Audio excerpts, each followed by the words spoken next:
অন্তর, 4 নাম্বার টেবিলে কি লাগে দেখো। স্যার আপনাদের কি লাগবে বলেন। আরে বন্ধু তোরা, আরে অন্তর্দি, তুই কি এনএফসি রেস্টুরেন্টের মধ্যে ওয়েটারে চাকরি করস নাকি?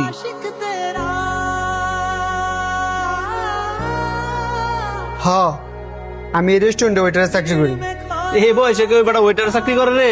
এই বয়সে খামু ঘুরমু, লাইফটা এনজয় করমু। আরে তুই কার এনজয়ের কথা কস? হ্যাঁ কি এনজয়ের কিছু বুঝে নাকি? হ্যাঁ তো আমাকে বন্ধু সমাজের কলঙ্ক। তোরা কি খাবি অর্ডার দে, আমি যাই নিয়ে আসি। এই বেটা তুই করে কারে কস? বুঝলে যাস কেনা তুই ওয়েটার আমার সার করে ক। Sorry sir. এই যে ওয়েটার, যাও আমাদের জন্য 10 ইঞ্চি পিজ্জা নিয়ে আসো। Okay sir. এই ধরেন স্যার আপনাদের পিজ্জা। ভালোই তো ওয়েটার গিরি করতারস, মানুষের কামলা দেশ, এটা দেখতে ভালোই লাগে। আরে বাদ দে, এই তুই যা, কিছু লাগলে ডাক দি মনে। স্যার কি লজ্জা লাগতেছে? চাকরি আর করতা না? না স্যার, আমি আর ওয়েটারে চাকরি করতাম না।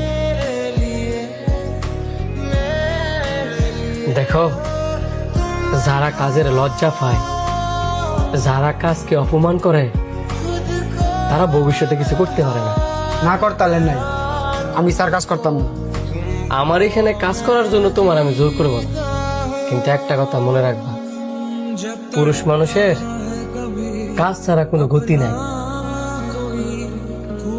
তোমার যে বন্ধুরা আইলো, দেখে তো মনে হইলে বাপের অনেক টাকা আছে, তাই বাপের হোটেলে বসে বসে খায়। কিন্তু তোমার বাপের তো আর টাকা নাই যে বাপের হোটেলে বসে বসে খাইবা। একদিন যদি ইনকাম না করো, কেউ বাসার নিচে গিয়ে কইতো না সে নেই একবেলা খা। নিজে যা ইনকাম করো তা দিয়ে তোমার চলতে হইবে।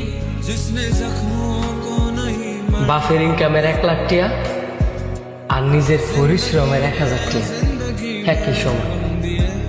তুমি বাপের ইনকামের 1 লাখ টিয়া খরচ করো, দেখবা তোমার খায় লাগতো না। কিন্তু নিজের পরিশ্রমের 1000 টাকা খরচ করো, ঠিকই দেখবা গায়ে লাগবে। এই যে তোমার হ্যাঁ অপমান করলো, আর ওই অপমানটা তুমি তোমার গায়ে লাগায় লজ্জা পাইলা, আরে এদের কোনো যোগ্য